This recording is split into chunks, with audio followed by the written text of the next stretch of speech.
I'm going to ask you the tough questions. First off, what does the auditor do? Really and truly?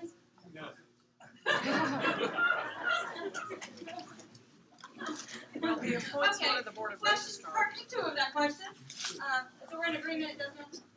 All right. Is the job necessary? Where it stands right now? Yeah. What do you think? Well, if the job does nothing and we don't need it, you make a great auditor.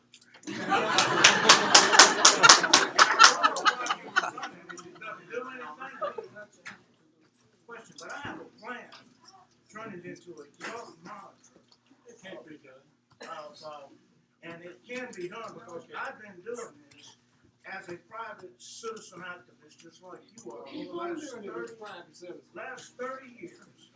And the very first of these cases that I got involved in, we blocked and got back illegal extra paychecks to over 400 state officials. That was under a Democrat administration, I understand. And we got the money back with a court order.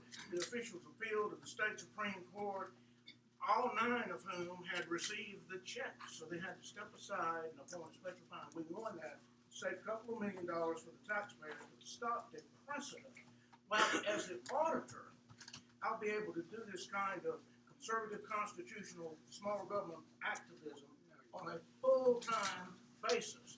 And this is such a wonderful program that I've had that my opponents have just said, well, he can't do it.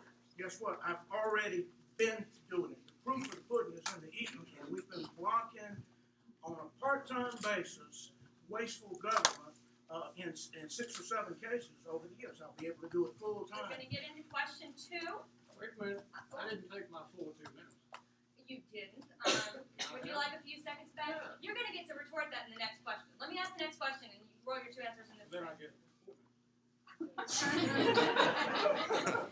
what is the first thing you want to change? Answer, I'll let you start. Let's back up a second here, because that won't work. Okay, go ahead. I was gonna say. Jim says that he does and has done this as a private citizen. You can't do it as a private citizen. This is a constitutional office, and it is defined explicitly and specifically what you can and can't do. Now, he can puff and puff for votes all night long, saying he can do this. Can't be done. I mean, you guys, and we've been baffled for how many years to get us to this pathetic place that we're in right now.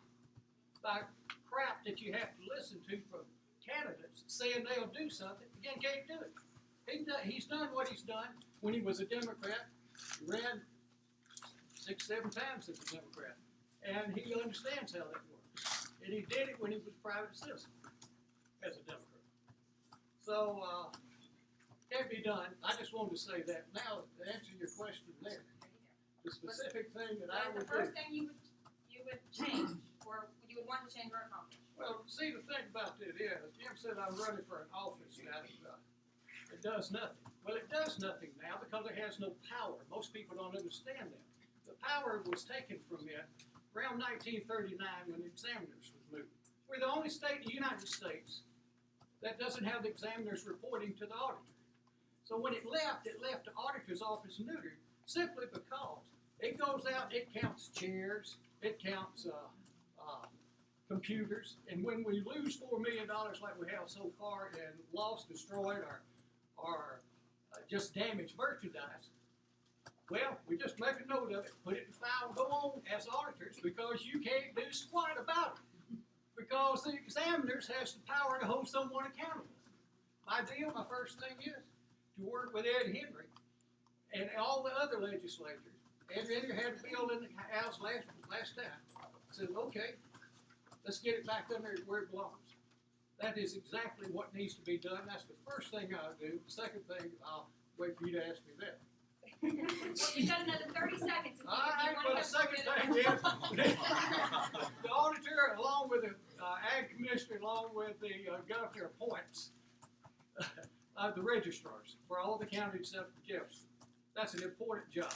They're underpaid, $60 a day, barely minimum wage. This has turned into an awesome, awesome job.